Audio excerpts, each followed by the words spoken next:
हरे कृष्णा, राधे राधे। आप सभी का आपके अपने चैनल प्रभु कथा भजन में हार्दिक स्वागत है।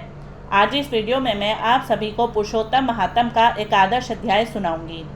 नारद जी बोले, हे महामुनि, उस कन्या ने बड़ी कठोर तपस्या प्रारंभ कर दी, जिसे मुनि लोग भी करने में कठिनता अनुभव करते हैं। श्री नारायण बोले, उस कल्याणी ने बड़ी कठिनाई से होने वाला तप प्रारंभ किया तथा पंचमुखी शांत शिव की ध्यान करने लगी। गर्मी में प्रचंड धूप में अग्नि के बीच में बैठकर और हेमंत तथा शीत ऋतु में ठंडे जल में बैठकर वह तपस्या करती थी। उसका मुख जल में कमल के समान तथा सिर के बाल फैलकर शेवार मंजरी से घिरे हुए जल में शोभायमान लगते थे।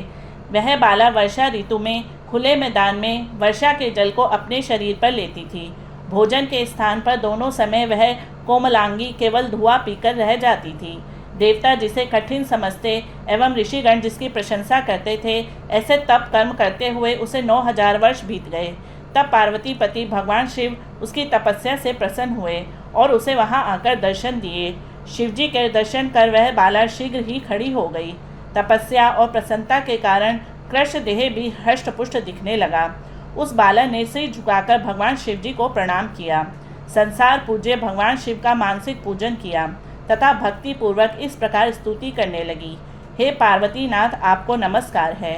हे प्रभु, जो आपकी शरण में आश्रय लेता है वह घोर संसार समुद्र में डूबा हुआ भी तथा प्रत्येक अंग से तापित और पीड़ित भी हो और काल रूपी सर्प की भयानक दष्टाओं के द्वारा पीड़ित भी हो, तब भी शरीर दुख से छूट जाता है। आपको नमस्कार है। इस प्रकार मन और वाणी से उस तपस्विनी ने महादेव जी की प्रार्थना की। उसकी प्रार्थना को सुनकर तथा उग्र तप से प्रसन्न हुए भगवान शिव बोले, हे भद्रे तपस्विनी, तुम दुखी मत हो। जो भी तुम्हारी मनोकामना हो वह हमसे मांग लो, मैं तुमसे प्रसन्न हूँ। हे राजन, इसको सुनकर वह कुमारी आनंद में डूब गई और सदाशिव से बोली, हे दीनानाथ, आप अगर प्रसन्न हैं तो मुझे पति दें। मुझे पति मिले, मुझे पति दीजिए। मुझे पति की कामना है, पति दीजिए। तब उस बालक से शिवजी बोले, हे मुनि कन्ये, तुमने मेरे सामने अपने मुख से 5 बार पति शब्द कहा है, इसलिए तेरे 5 पति होंगे और वे शूरवीर, धर्मों के ज्ञाता, साधु एवं सन्यासियों के समान रहने वाले, सत्यवादी, पराक्रमी, यज्ञकर्ता, गुणों के कारण प्रसिद्ध, इंद्रियों को वश में रखने वाले राजा होंगे।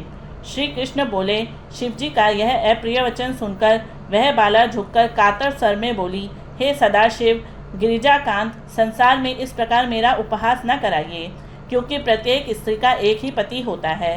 5 पतियों वाली स्त्री ना तो कहीं देखी होगी और ना ही सुनी होगी। हे कृपा निधान, आपके सामने इस प्रकार कहना योग्य तो नहीं है, इसलिए क्षमा चाहती हूँ। हे प्रभु, मैं आपकी शरण में हूँ। इसे सुनकर भगवान शंकर कहने लगे, हे भीरू, तुम डरो नहीं। आगे के जन्म में तपस्या के बल से तू माँ के गर्भ द्वारा उत्पन्न नहीं होगी। उसी जन्म में तुझे ये 5 पति प्राप्त होंगे। उन पतियों के साथ अनेक सुख भोगकर तू परम पद को प्राप्त होगी। शिवजी ने आगे कहा, हे पुत्री, पुरुषोत्तम मास भगवान का प्यारा महीना है, तूने उनका नियम पालन नहीं किया। श्री कृष्ण भगवान ने अपना ऐश्वर्य प्रदान करके इसे अपना बनाया है। ब्रह्मा आदि देवता, नारद और मैं जिसकी आज्ञा का पालन करते हैं, उनकी आज्ञा भला कौन टाल सकता है। हे मूढ़े, तूने संसार पूज्य इस मास का व्रत और पालन नहीं किया। हे ब्राह्मण पुत्री, इसी कारण तेरे 5 पति होंगे। इस प्रकार कहते हुए भगवान शिव तो अंतर ध्यान हो गए और वह बाला झुंड से बिछड़ी हुई हिरणी के समान चकित खड़ी रह गई।